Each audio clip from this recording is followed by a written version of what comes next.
അപ്പോൾ ഇതിലൊരു കമ്പാരിസൺ നമുക്ക് നോക്കാം. അതായത് TCP/IP യും OSI മോഡലും തമ്മിൽ നമ്മൾ കമ്പയർ ചെയ്യുമ്പോൾ ഏതൊക്കെ ലെവലിലുള്ള കാര്യങ്ങളാണ് മീൻസ് എന്തൊക്കെയാണ് അതിൻ്റെ അകത്ത് ആ ഒരു ഡിഫറൻസ് വന്നേക്കുന്നത് നമുക്ക് നോക്കാം.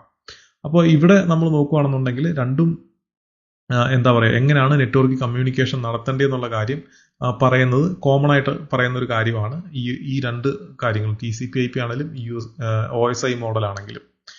പക്ഷേ TCP/IP ആയിട്ടുള്ള സ്റ്റാൻഡേർഡാണ് നമ്മൾ ഇപ്പോഴും നിലവിൽ ഇന്റർനെറ്റ് കമ്മ്യൂണിക്കേഷൻ അല്ലെങ്കിൽ നോർമൽ നെറ്റ്വർക്ക് കമ്മ്യൂണിക്കേഷൻ നമ്മൾ ഉപയോഗിക്കുന്നത്. OSI മോഡൽ ഇപ്പോഴും ഒരു തിയറി ആയിട്ടാണ് വെച്ചേക്കുന്നത്. എന്ന് വെച്ചാൽ ഒരു തിയറിറ്റിക്കൽ മോഡലാണ്. അതിനെ നമ്മൾ ഇംപ്ലിമെന്റ് ചെയ്തിട്ടില്ല, കാരണം അത് ഭയങ്കര കോംപ്ലക്സ് ആയിട്ടൊരു സംഭവമാണ് അത് ഇംപ്ലിമെന്റ് ചെയ്യുവാണെന്നുണ്ടെങ്കിൽ. കാരണം 7 ലെയറിൽ ആയിട്ട് വേണം ഈ ഡിവൈസൊക്കെ ഈ ഡിവൈസൊക്കെ എന്താണെങ്കിലും നമ്മൾ പ്രോഗ്രാം ചെയ്ത് എടുത്തേക്കുന്നതാണ് ഈ ഡിവൈസ്. അപ്പോൾ അത് വീണ്ടും 7 ലെയറിലോട്ട് വരുമ്പോഴത്തേനും അതിന്റെ കോംപ്ലക്സിറ്റി കൂടും. അപ്പോൾ അതുകൊണ്ട് തന്നെ ഇപ്പോഴും ഈ പറയുന്ന ഡിവൈസുകളെല്ലാം TCP/IP തന്നെയാണ് റൺ ചെയ്യുന്നത്. TCP/IP ആണ് OSI മോഡലിനേക്കാളും മുമ്പേ വന്ന മോഡലും OSI അതിന് ശേഷം വന്നതാണ്.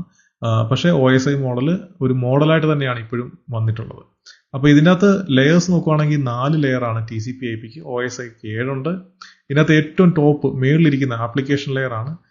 അതേസമയം OSI മോഡലിനെ സംബന്ധിച്ചോളം അതിനകത്ത് 3 ലെയറാണ് വരുന്നത്. ഈ TCP/IP ഒറ്റ ലെയറായിട്ട് ഈ ആപ്ലിക്കേഷൻ ലെയറായിട്ട് കാണുമ്പോൾ OSI മോഡൽ ആ ഒരു ടോപ്പ് ലെയേഴ്സ് നോക്കുവാണെങ്കിൽ അത് 3 ആയിട്ടാണ് കാണുന്നത്. ആപ്ലിക്കേഷൻ, പ്രസന്റേഷൻ, സെഷൻ എന്ന് പറഞ്ഞ് മിഡിലിൽ വരുമ്പോഴത്തേക്കിനും ട്രാൻസ്പോർട്ട് ലെയർ ആണുള്ളത്.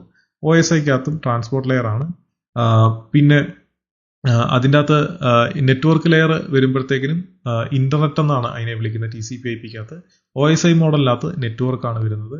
ഏറ്റവും താഴത്തെ ലെയർ വരുമ്പോഴത്തേനും നെറ്റ്വർക്ക് ആക്സസ് ലെയർ എന്നാണ് നമ്മൾ TCP/IP പറയുന്നത്. അതേസമയം OSI മോഡലിനകത്ത് അത് 2 ലെയറാണ്. ഡേറ്റ ലിങ്ക് ലെയറും ഫിസിക്കൽ ലെയറുമായിട്ടാണ് OSI മോഡലിനകത്ത് വരുന്നത്.